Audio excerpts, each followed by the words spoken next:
সুপ্রিয় শিক্ষার্থী, আমাদের আজকের ক্লাসে তোমাদের সবাইকে স্বাগতম। পূর্ববর্তী ক্লাসে আমরা পড়েছি বিভিন্ন কক্ষপথে শক্তির মান, বিভিন্ন কক্ষপথের ব্যাসার্ধ। এই আজকের ক্লাসে আমরা জানবো বিভিন্ন কক্ষপথে কিভাবে ইলেকট্রন বিন্যস্ত হয়, ইলেকট্রন বিন্যাসের বিভিন্ন নীতি সম্পর্কে আজকে পড়ব। পূর্ববর্তী ক্লাসে আমরা কোয়ান্টাম সংখ্যা নিয়ে আলোচনা করেছি। আজকে আমরা পড়ব ইলেকট্রন বিন্যাসের বিভিন্ন নীতি নিয়ে। চলো শুরু করা যাক। প্রথমেই আসে আউফবাউ নীতি।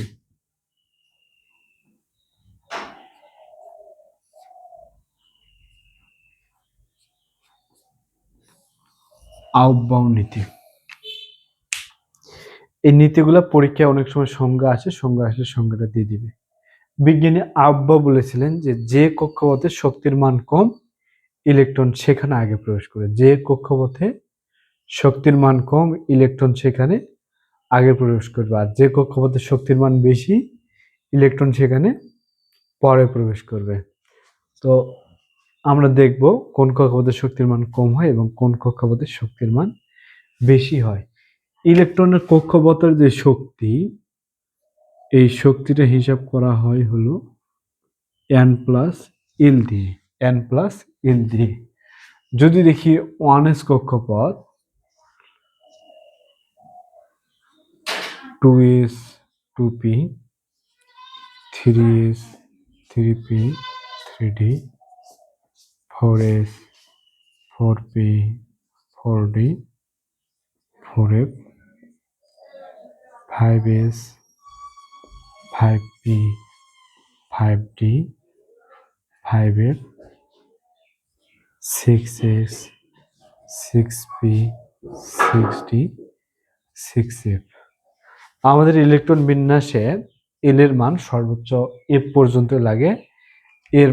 এফ এর পরে আর কোথাও অন্য কোনো মান ব্যবহার করা হয় না।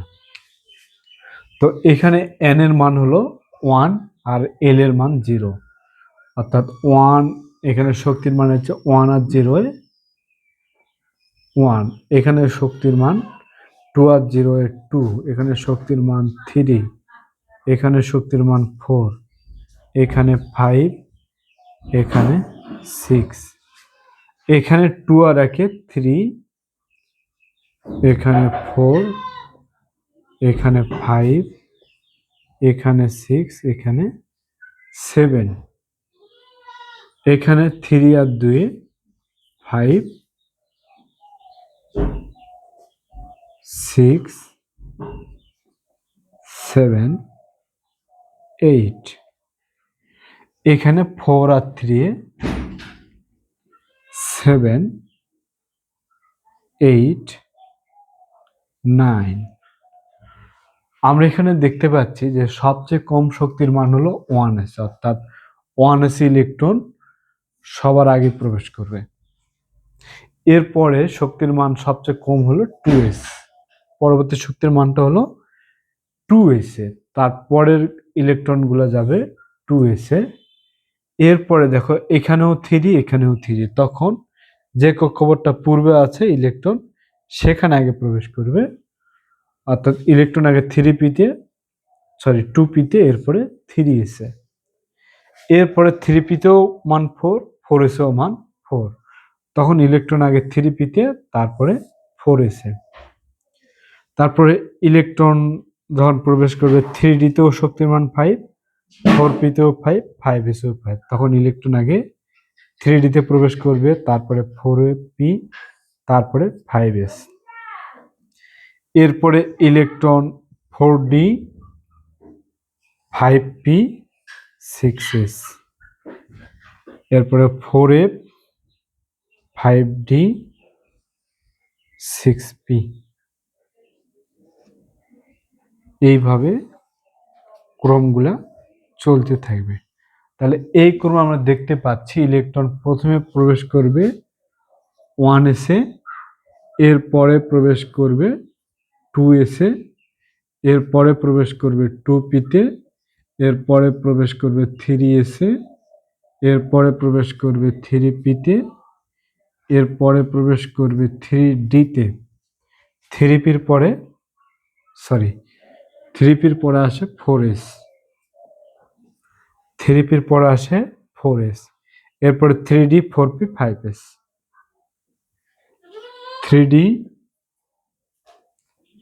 4P, 5S। 5S এর পরে আসে 4D, 5P, 6S। 4D, 5P, 6S, 4F। এরপরে আসে হলো 5D। এরপরে আসে 4F, 5D, 6P।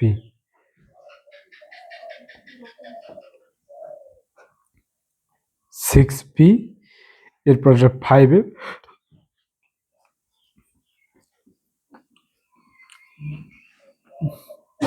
6D।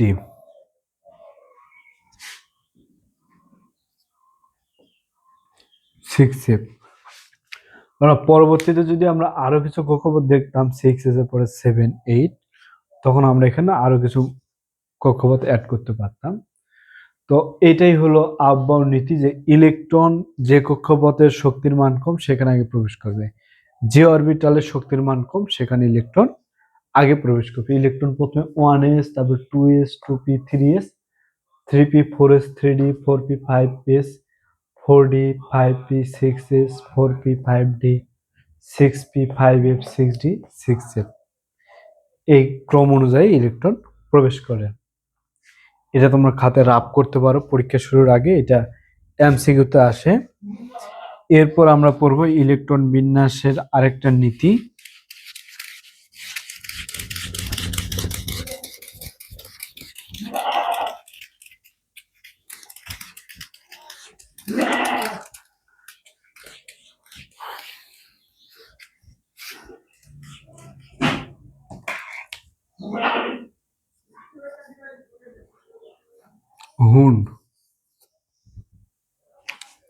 হুন্ড আমরা পড়ব ইলেকট্রন বিন্যাসে হুন্ডের নীতি।